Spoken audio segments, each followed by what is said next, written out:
Yes, good morning class. आपका lecture है income tax law and practice. कल हमने इनकम टैक्स के बारे में पढ़ा था, ओके और इनकम टैक्स की डेफिनेशन कर रही थी, कंसेप्ट कर रहे थे, और मैंने क्या करवाया थे, कॉन्ट्रेंट और नॉन कॉन्ट्रेंट की लिस्ट करवाई थी ना, यूनियन लिस्ट, सेंट्रल और स्टेट की। आई थिंक आपको समझ आ गई होंगी कि सेंट्रल लिस्ट में कितने हेड्स थे, 14, एंड लिस्ट स्टेट लिस्ट में कितने हेड्स थे, 19। आज हम स्टार्ट करेंगे असेसमेंट ईयर, ठीक है। अपने सिलेबस के अकॉर्डिंगली देख लो, सभी स्टूडेंट्स अपना सिलेबस वहाँ से डाउनलोड कर लो, ठीक है, यूनिवर्सिटी की साइट से। अगर किसी को नहीं आता तो वो मुझे सिंपल पर्सनली मैसेज कर दे कि मैम हमें सिलेबस सेंड कर दो, ओके। आज हम स्टार्ट करने हैं असेसमेंट ईयर। अब असेसमेंट ईयर कौन सा होता है, कहते हैं सेक्शन 2 सब सेक्शन कौन सा, 9, ठीक है। Assessment year means the period of 12 months commencing in the first day of April every year. कहते हैं हर ईयर में ये तो बनता है असेसमेंट ईयर, ठीक है, एवरी 12 मंथ्स में। कहते हैं in India the government maintain its accounts for the period of a 12 month from 1 April to 31 March every year. Such a way is a financial year, जिसको हम क्या कहते हैं, असेसमेंट ईयर को एज अ फाइनेंशियल ईयर भी कहते हैं। The income tax department has also selected the same year for assessment procedure, ठीक है। कहते हैं इनकम टैक्स डिपार्टमेंट है जो ऑल्सो सिलेक्ट करता है सेम ईयर में, और सेम ईयर में क्या करता है, सिलेक्ट करता है income tax. Assessment year is a financial year the government of India during the which income person relating to relevant previous year, ठीक है। रेलिवेंट जो हमने न्यू ईयर का हमने वो बनाना है, ठीक है, बैलेंस शीट मेंटेन करनी है, उसमें हमें प्रीवियस ईयर का भी तो डाटा पता ही होगा कि कितने में कितना बैलेंस था, ठीक है, उसकी भी हमें रेशो पता हो। कहते हैं कि file returns in the Files return income is a prescribed dates. These returns are processed by the income tax department official and officers, ठीक है। officials and officers क्या होते हैं, ऑफिशियल्स एंड ऑफिसर्स, एक सेकेंड जस्ट वेट करो।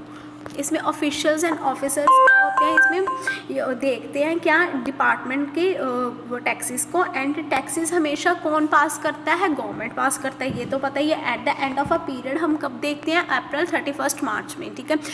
And assessment year में sections कौन सा था, 2, एंड सब सेक्शन कौन सा अप्लाई हो रहा है, 9 अप्लाई हो रहा है। एंड टैक्स कैलकुलेट करने के लिए हमें क्या कंपेयर करना पड़ता है, amount paid and assessment order to be issued, जो हमने असेसमेंट ऑर्डर टू इशू करे हैं, ठीक है, और अमाउंट कितने में पे करें। क्लियर। मैं टैक्स का लेक्चर इसलिए मतलब थोड़े टॉपिक्स डाल रही हूँ क्योंकि ये आपका है सब्जेक्ट एक तो टिपिकल, ठीक है, और ऊपर से क्या है कि आपने ये सारे सेक्शंस लर्न करने हैं, और रोज़ का रोज़ थोड़ा लर्न करना स्टार्ट कर दो क्योंकि आपको पेपर में कोई मतलब प्रॉब्लम ना आए। बाद में मुझे मत कहना कि मैम ने ये नहीं करवाया तो ये नहीं करा। मैं साइड बाय साइड सिलेबस के अकॉर्डिंगली सब कुछ आपको सेंड कर रही हूँ, नोट्स भी सेंड कर रही हूँ, वीडियोज़ भी सेंड कर रही हूँ। अगर फिर भी किसी को डाउट है तो मुझे पर्सनली मैसेज कर ले, ठीक है। नेक्स्ट है प्रीवियस ईयर। प्रीवियस ईयर में क्या कि सेक्शन 2 सब सेक्शन 34 रो सेक्शन इसका कौन सा है, 3rd, ठीक है। अब आपने इसके साथ सेक्शन भी लर्न करने हैं कि ईयर्स में कौन से सेक्शंस हैं, ठीक है। How many years in the year the income tax, पहले कौन सा था, assessment year and previous year. अब फर्स्ट सेकंड कौन सा, प्रीवियस ईयर। कहते हैं term previous year is a important because it is a income earn during the previous year which is assize to the tax and assessment year. इसमें tax क्या होता है, sign होता है। As a word the previous year coming before hence the simple set the previous year is the financial year preceding the assessment year, ठीक है। कहते 2017 तो लेकर 2018 तक प्रीवियस ईयर जो असेसमेंट ईयर है वो यूज़ कर रहे हैं। Financial year ending the 31 March 2017, ठीक है। फाइनेंशियल ईयर का एंडिंग का कौन सा था, 31 मार्च 2017 था। कहते हैं in simple words it may be a set the year in which the income is earn called a previous year. इसको हम क्या कहते हैं, प्रीवियस ईयर कहते हैं, जो हम इनकम अर्न करते हैं at the end of a period में। क्लियर। इसका सब पॉइंट अब देखो कौन सा है, previous year in case of continuing business. इसमें क्या कि financial year preceding the assessment year as a such the assessment year 2017 and 18 is the previous year continue the business of 2016 and 17। अब असेसमेंट ईयर 2017 तो 18 से का, and previous year continue business का कदों होया 2016 and 17 का होया। Recent कौन सा था हमारा, 1 अप्रैल टू 31 मार्च 2017 था।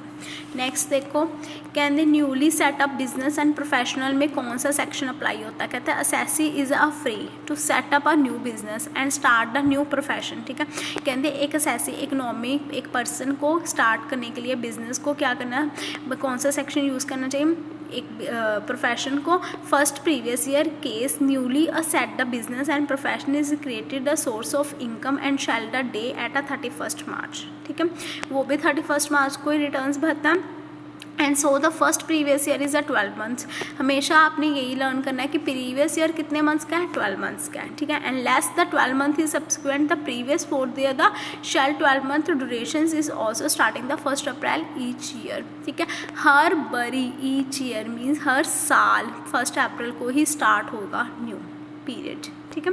नेक्स्ट सी में क्या कि in case a newly created a source of income में क्या था कि in such a case the previous year shall be period between the day on which such source incomes to existence and 31 मार्च is following, ठीक है। कहते हैं जैसे 31 मार्च आते हैं सभी कंपनी सभी फाइनेंस वाले अपनी रिटर्न्स भरनी शुरू कर देती है at the last the ending of the period, ठीक है। हर किसी को अपनी मेंटेन करनी है बैलेंस शीट्स, ठीक है। इंपॉर्टेंट नोट में भी ये लिखा है कि with effective assessment year is 1989 to 90 all assessees as compulsory to require the follow the financial year and previous year, सभी को फॉलो करना पड़ता है फाइनेंशियल ईयर प्रीवियस ईयर, ठीक है। फॉर द किसके पर्पज़ के लिए, फॉर द इनकम टैक्स के लिए, क्लियर। नेक्स्ट मूव ऑन हो। नेक्स्ट हमारा कहता है एक्सपेक्टेशंस। अब कहते हैं एक्सपेक्टेशंस कौन सी है, it is a very important expectations for the income tax law and practice. First कौन से, the shipping business income and non resident ship owner, ठीक है। अब बिजनेस में क्या शिप को बाय करने के लिए इनकम कितनी है and non resident ship owners में सेक्शन कौन सा अप्लाई हो रहा है, सेक्शन 172।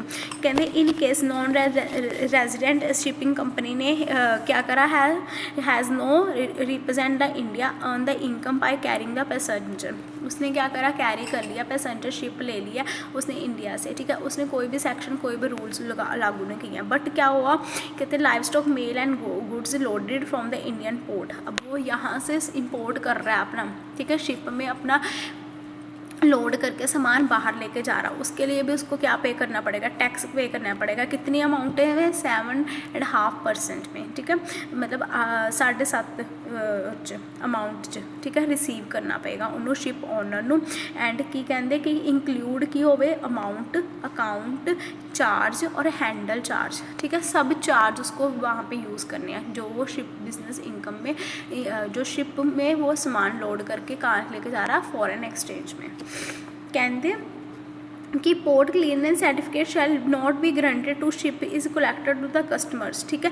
कहते कि ये कोई गारंटी नहीं है कि वो कदों तक कलैक्ट करता और तो कदों तक नहीं करता, बट जी पेमेंट है टैक्स एंड फाइलिंग रिटर्न है विद इन 30 डेज जो डिपार्चर हो जाए शिप, ठीक है, कितने इंडियन पोर्ट पे, ठीक है। उन्होंने साथ में देखो टाइम भी दे दिया विद इन द 30 डेज, कहते 30 दिनों के अंदर अंदर और जी है शिप और इंडिया क्यों हो जाए, डिपार्चर हो जाए, ठीक है, वहाँ तक पहुँच जाए। कहते income such a person shall be computed as per section कौन सा लागू हुआ था इसमें 44B, ठीक है। एंड सेक्शन कौन सा इस पॉइंट का सेक्शन कौन सा 172 एंड लागू कौन सा हुआ था 44B, ठीक है। इनकम जब वो इंडियन पोर्ट पे क्या करेगा, डिस्पैच करेगा अपनी शिप को।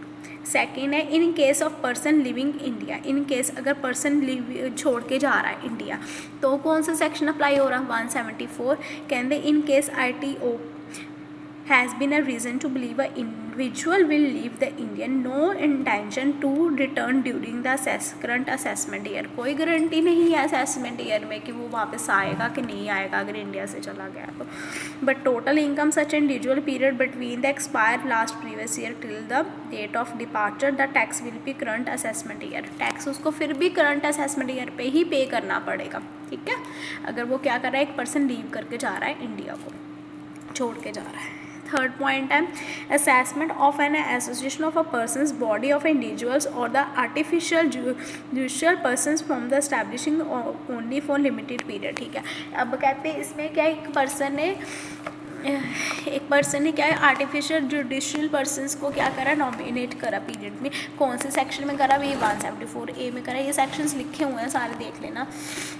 कहते हैं in case assessing offers the funds the associations of a person the body of a individual और artificial judicial person has been a formed, ठीक है, but limited period of a particular event is dissolved and discounted the same year, ठीक है, discount कौन सा कर रहा है, सेम ईयर पे, but accomplishment of a such event purpose is assessment and such a person is the same year, ठीक है, ये सेम पीरियड में सेम टाइम में ही क्या हो रहा है, असेस हो रहा है, ठीक है। नेक्स्ट फोर्थ आ रहा है in case of a person who are likely to transfer their assets to avoid the tax, कहते हैं कैसे टैक्स को अवॉइड करें, कौन सी एसेट्स से, सेक्शन कौन सा था, इसमें भी 175 है, कहते if it is appear the ITPO, ठीक है, ITPO persons is likely to sell and transfer the dispose the part with any assets intention to avoid the payment and tax liability भी यूज़ हो रही है इसमें ही may compress the proceeding the assess the income period between the expiry the last previous year, expire होने से पहले हमें सभी टैक्स को क्या करना, पे करना, अगर एक पर्सन ट्रांसफ़र कर रहा है एसेट्स को और अवॉइड क्या कर रहा है, टैक्स को। लास्ट है in case discounted the business, अब क्या हुआ, डिस्काउंटेड द बिजनेस हो गया, कौन से सेक्शन में हुआ है, सेक्शन 176 में, साइड बाय साइड लिख लेना, हर पॉइंट के साइड हर सेक्शन है, ये आपको लर्न करने पड़ेंगे, रट्टा लगा लो इसका।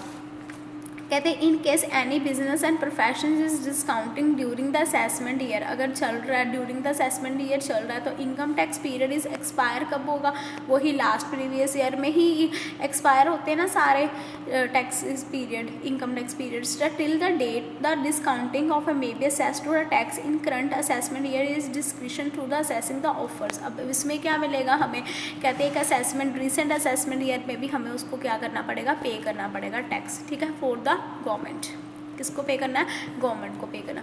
अगर किसी को भी डाउट हुआ मेरे से पूछ लेना, आज हमने सिंपल छोटा सा टॉपिक ही करा, एक क्या था असेसमेंट ईयर, प्रीवियस ईयर, ठीक है, दो तरह के ईयर्स है। अगर मैं आपसे पूछूं कौन कौन से ईयर्स, आपने कहना दो तरह के हैं ma'am, assessment year and previous year. Assessment year में कौन सा सेक्शन हो रहा था, सेक्शन 2 सब सेक्शन 9, और प्रीवियस ईयर में कौन सा था, section 3, but section 2 sub section 34 रो है उसकी, ओके, उसके आगे सब पॉइंट्स थे वो क्लियर करें। और आज हमने एक्सपेक्टेशंस पढ़ी हैं, ठीक है, क्या क्या है, 5 एक्सपेक्टेशंस थी वो पढ़ ली। ये हमारा फर्स्ट जो था टॉपिक में definition concept previous assessment year और एक्सपेक्टेशन कंप्लीट है। कल हम करेंगे capital and revenue, next chapter उसके डिस्टिंग्विश कर लेंगे, ठीक है, इसको करते हमारा फर्स्ट यूनिट 1 हमारा कंप्लीट हो जाएगा, ओके। और अब बस साइड बाय साइड नोट्स बना लो और अपनी बुक्स अगर ले सकते हो तो ले लो इनकम टैक्स की ठाकुर की, क्लियर। अगर किसी को भी डाउट हुआ मुझे पर्सनली कॉल या मैसेज करके पूछ लेना, ओके क्लास, थैंक यू।